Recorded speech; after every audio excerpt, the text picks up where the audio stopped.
मेरी बेटी उत्थे पेपर दे रही सी ते उत्थों के जिहड़े चेयरपर्सन मैम ने वो आए ने, वो आके मेरी बेटी का पेपर खोया, पेपर खो के उन्होंने इंसल्ट किया और उन्होंने आ अल्फाज यूज़ किए कि तेरा कसूर यह है कि तू उस घर विच बॉर्न हुई है।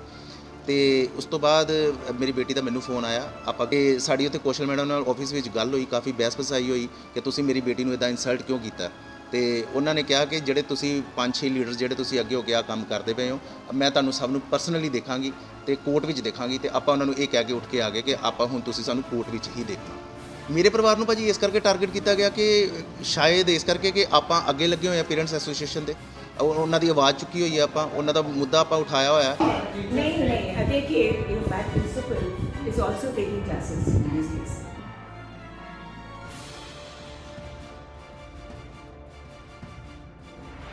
मेरी बेटी उत्थे पेपर दे रही सी ते उत्थों के जिहड़े चेयरपर्सन मैम ने वो आए ने, वो आके मेरी बेटी का पेपर खोया, पेपर खो के उन्होंने इंसल्ट किया और उन्होंने आ अल्फाज यूज़ किए कि तेरा कसूर यह है कि तू उस घर विच बॉर्न हुई है। तो उस तो बाद मेरी बेटी का मैनू फोन आया, आप गए, आप पेरेंट्स गए उत्थे कौशल मैम नाल गल की। कौशल मैम नूं ये कहा कि जिहड़ियां एक्चुअल चक्कर की सी, साड़ी फीसां दा मसला चलदा पिया, जिहड़ियां आपां इन्ने सालों तो पिछले 10-12 सालों तो उन्होंने लगातार एडवांस विच दिंदे आए हैं। एडवांस विच दिंदे दा मतलब कि ऐतकी उन्होंने साढ़े कोलों लास्ट ईयर के जिहड़े एनुअल चार्जिस, इस साल के एनुअल चार्जिस उन्होंने नाल इकट्ठे मंगने शुरू करते, तो आप उन्होंने कहा कि आप लास्ट ईयर के एनुअल चार्जिस नहीं देने। उस तो सारी गलबात हुई सी ते आपां ईवन कि लिखती एक मेल उन्होंने पाई सी कि तुसीं साडे कोलों मंथली जिहड़ी फीस हैगी तुसीं लओ, तो इन्होंने वो भी लैण तो इनकार करता। तो साड़ी उत्थे कौशल मैडम नाल ऑफिस में गल हुई, काफ़ी बहस बसाई हुई कि तुसीं मेरी बेटी नूं इदां इंसल्ट क्यों किया। तो उन्होंने कहा कि जिहड़े तुसीं 5-6 लीडर जिहड़े तुसीं अगे हो के आ काम करते पे हो, मैं तुहानूं सब नूं पर्सनली देखांगी तो कोर्ट विच देखांगी। तो आपां उन्होंने ये कह के उठ के आ गए कि आपां हुण तुसीं सानूं कोर्ट विच ही देखना।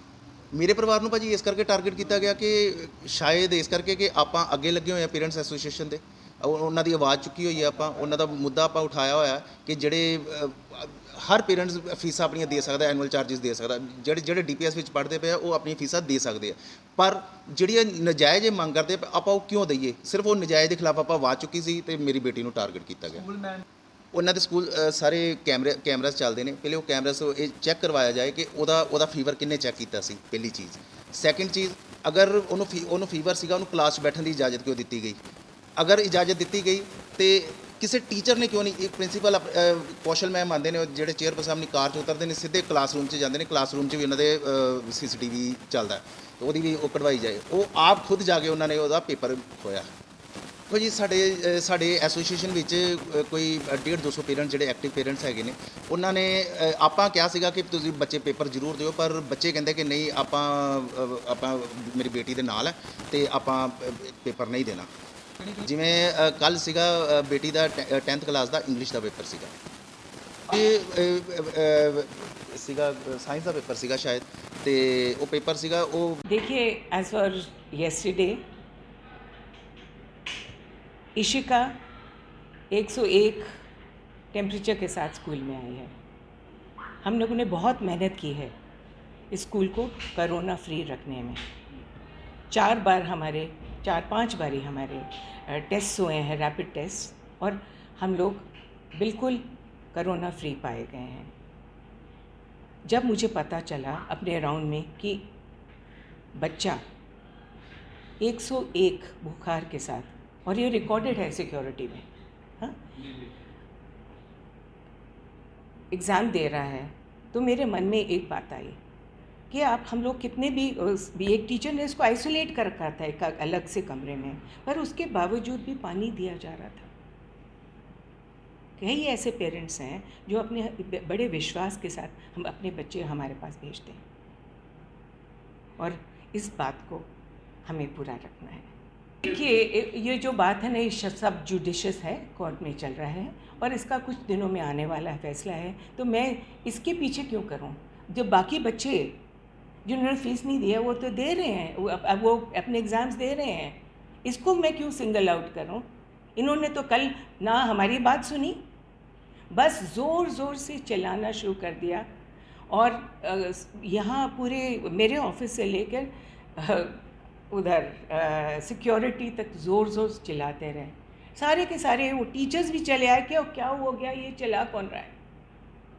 दिस इज हम देखिए, एक चीज़ है, उन्होंने क्या आप लोगों का कहा है और क्या आरोप लगाए हैं मेरे ऊपर, आई डोंट नो। यस, मैंने उसका पेपर ज़रूर लिया, और मैंने खुद ही इसलिए लिया और मैंने खुद ही लिया कि मैंने कहा दो वैक्सीन मैं ले चुकी हूँ और सबसे सेफेस्ट मैं हूँ।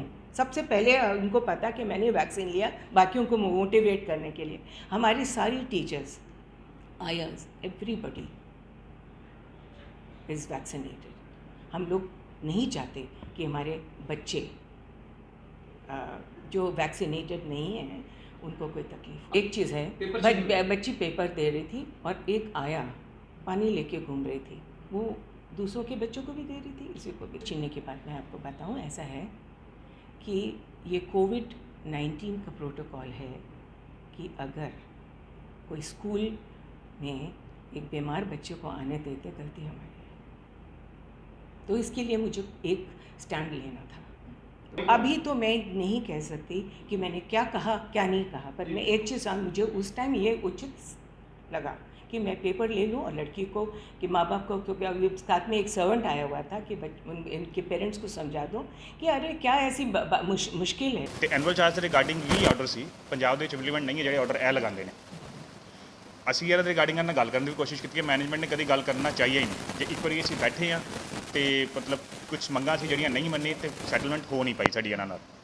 ਇਸ ਤੋਂ ਇਲਾਵਾ ਜੇ ਐਨੂਅਲ ਚਾਰਜ ਛੱਡਣ ਦੀ ਗੱਲ ਕਰਦੇ ਸੀ ਲਾਸਟ ਈਅਰ ਦੇ, ਤੇ ਉਹ ਵੀ ਬੜੇ ਕੰਡੀਸ਼ਨਲ ਜੇ ਸੀ ਕਿ ਮੈਨੂੰ ਇੱਕ ਦਿਨ ਦੇ ਵਿੱਚ ਪੈਸੇ ਦਿਓ, ਜਿਹੜੇ 3 ਬੱਚੇ ਨੇ ਉਹ ਕਿਵੇਂ ਦੇਗਾ।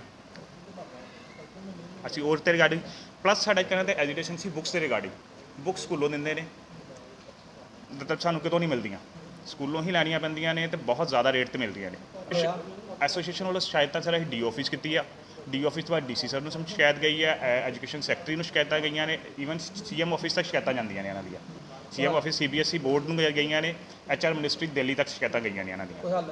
ਹਜੇ ਤੱਕ ਕੋਈ ਹੱਲ ਨਹੀਂ ਹੋਇਆ ਸਰ ਸਾਡਾ। ਸਰ ਐਸੋਸੀਏਸ਼ਨ ਆਲਰੇਡੀ ਇਸ ਮਸਲੇ ਵਿੱਚ ਕੋਰਟ ਵਿੱਚ ਆ। ਸਾਡੀ ਤਰੀਕ ਹੈਗੀ ਹੈ 8 ਸਤੰਬਰ ਦੀ। ਅਸੀਂ ਤਾਂ ਚਾਹ ਰਹੇ ਸੀ DO ਸਰ ਨੂੰ ਵੀ, ਤੇ ਹੁਣ SP ਸਰ ਨੂੰ ਵੀ ਰਿਕੁਐਸਟ ਦਿੱਤੀ ਹੈ ਵਾਲੀ ਕਿ ਇਸ 'ਤੇ ਦੇਖਿਆ ਜਾਵੇ ਇਸ ਚੀਜ਼ ਨੂੰ। ਮਤਲਬ ਸਾਡੇ ਕੋਲ ਕੋਈ ਆਪਸ਼ਨ ਹੀ ਨਹੀਂ ਰਹੇਗੀ ਜੇ ਮਤਲਬ ਜੇ ਇਹ ਕੀ ਕਵਾਂਗੇ ਇਸ ਚੀਜ਼ ਬਾਰੇ ਕਿ ਇੰਨਾ ਕਹਿਣਾ ਦਾ ਦਿਲ ਵਧਿਆ ਹੋਇਆ। ਤੁਹਾਨੂੰ ਇੱਕ ਚੀਜ਼ ਹੋਰ ਸ਼ੋਅ ਕਰ ਦੱਸਣਾ ਚਾਹਾਂਗਾ, ਮੈਂ ਤੁਹਾਨੂੰ ਡਾਕੂਮੈਂਟ ਦਿਖਾਉਣਾ ਕਿ 2016 ਦੇ ਵਿੱਚ ਇਹਨਾਂ ਦੇ ਅਗੇਂਸਟ ਐਸੇ ਰਿਗਾਰਡਿੰਗ ਨਾ ਫੀਸ ਵਿਧਾਨ ਦੇ ਰਿਗਾਰਡਿੰਗ ਤੇ ਬੁੱਕਸ ਦੀ ਸੇਲ ਦੇ ਰਿਗਾਰਡਿੰਗ ਇਨਕੁਆਇਰੀ ਹੋਈ ਸੀ ਇਹਨਾਂ ਦੀ 2017 'ਚ। 2016 'ਚ ਕੰਪਲੇਂਟ ਹੋਈ, 17 'ਚ ਇਨਕੁਆਇਰੀ ਹੋਈ ਸੀ, DO ਆਫਿਸ ਵੱਲੋਂ ਇਨਕੁਆਇਰੀ ਹੋਈ ਹੈ ਜਿਹਦੇ ਵਿੱਚ ਗਿਲਟੀ ਪਾਏ ਗਏ ਨੇ। ਮੈਂ ਤੁਹਾਨੂੰ ਪ੍ਰੋਪਰ ਡਾਕੂਮੈਂਟ ਦੇਵਾਂਗਾ ਜਿਹੜੇ ਭਾਈ RTA ਤੋਂ ਲਏ ਨੇ, DO ਆਫਿਸ ਤੋਂ ਲਏ ਨੇ। ਗਿਲਟੀ ਪਾਏ ਗਏ ਨੇ, ਸਾਫ਼ ਲਿਖਿਆ ਗਿਆ ਕਿ ਇਹਨਾਂ ਦੇ ਸਕੂਲ ਦੇ ਵਿੱਚ ਬੁੱਕ ਸਟੋਰ ਫੜਿਆ ਗਿਆ ਸੀ, ਇਹਨਾਂ ਨੇ ਫੀਸਾਂ ਜ਼ਿਆਦਾ ਵਧਾਈਆਂ ਨੇ, ਇਹ ਨਹੀਂ ਸੀ ਵਧਾ ਸਕਦੇ, ਬਿਨਾਂ ਕਿਸੇ ਪਰਮਿਸ਼ਨ ਤੋਂ ਵਧਾਈਆਂ ਨੇ। ਇਹਨਾਂ ਨੂੰ ਉਦੋਂ DO ਦਫ਼ਤਰ ਵੱਲੋਂ ਕਿਹਾ ਗਿਆ ਸੀ ਕਿ ਹਾਂ ਵੀ ਪੇਰੈਂਟਸ ਨੂੰ ਰਿਫੰਡ ਕਰਕੇ ਸਾਨੂੰ ਦੱਸੋ, ਕੁਛ ਨਹੀਂ ਹੋਇਆ। ਰეკਮੈਂਡੇਸ਼ਨ ਗਈ ਹੈ ਹੈੱਡ ਆਫਿਸ ਲਈ ਇਹਨਾਂ ਦੇ ਅਗੇਂਸਟ ਕਾਰਵਾਈ ਲਈ, ਹੋਇਆ ਕੱਖ ਨਹੀਂ। ਅਸੀਂ ਨਹੀਂ, ਸਾਡੀ ਸਮਝ ਤੋਂ ਬਾਹਰ ਹੈ ਕਿ ਕਿਉਂ ਨਹੀਂ ਹੋਇਆ। ਸਰ ਅਸੀਂ ਫਿਰ ਸਾਡੇ ਹੱਥ ਖੜੇ ਨੇ, ਅਸੀਂ ਤਾਂ ਫਿਰ ਧਰਨਾ ਲਾ ਕੇ ਬੈਠਾਂਗੇ ਸਰ। ਅਸੀਂ ਜੋ ਕਰਨਾ ਨਹੀਂ ਸੀ ਚਾਹੁੰਦੇ।